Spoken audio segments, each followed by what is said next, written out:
بلال رنگ کے اگرچہ سفید نہیں تھے، وہ ایتھوپیا سے چلے تھے، حبشہ سے چلے تھے، وہ حضور کی خدمت میں آئے تھے، اگرچہ قومیت نہیں ملتی تھی، لسانیت نہیں ملتی تھی، ان کی زبان نہیں ملتی تھی، ان کے معاملات نہیں ملتے تھے، لیکن ایک چیز ملی تھی، اس نے زانو تلمس محمد الرسول اللہ کے سامنے بچھائے تھے۔ یہ شاگرد آقا نامدار کا بنا تھا، اس نے علم حضور سے پڑھا تھا، اس نے دین ڈائریکٹ رسالت مآب سے سمجھا تھا۔ دنیا نے اس کے رنگ کو نہیں دیکھا، دنیا نے اس کے قوم کو نہیں دیکھا، دنیا اس کے قبیلے کو نہیں جانتی، اور میں علی وجہ البصیرت کہتا ہوں، میں نے حضرت بلال کو پڑھا ہے، حضرت بلال کے والد کا نام ربہ ہے، باپ کا نام حمامہ ہے، اس سے اوپر ہمیں ان کا ڈیٹیل کے ساتھ انٹروڈکشن نہیں ملتا، اس سے آگے ان کا تعارف نہیں ملتا، صرف بلال بلال ہے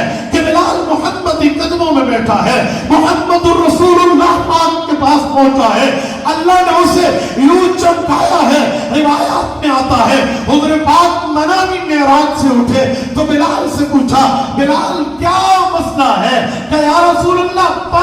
پوچھنے کا مطلب کیا ہے؟ کہ میں جنت میں چلتے ہوئے تیرے قدموں کی آواز سن کے آیا ہوں۔ فیصل آباد کے غیوروں، ایک ہی وجہ ہے کہ بلال کو سند حاصل ہے، بلال کا سلسلہ ہے، بلال کا تلفظ ہے، بلال شاگرد ہے، اسے ڈائریکٹ ملا ہے۔ آج ان مدرسوں میں ان دو شہزادوں نے آپ کو بتایا کہ اگر آپ بھی چاہتے ہو اولاد تمہاری ہو، آپ بھی چاہتے ہو بچہ تمہارا ہو، آپ بھی چاہتے ہو بچی تمہاری ہو، اور اس کی نسبت مصطفیٰ سے جڑ جائے، اس کی نسبت اپنے نبی سے جڑ جائے، اس کا تعلق اپنے پیغمبر سے وابستہ ہو جائے، تو الطحاوی اسلامک اکیڈمی آپ کی منتظر ہے۔ آپ اولاد پیش کریں گے، یہ حضور کا شاگرد بنا کر آپ کی گود میں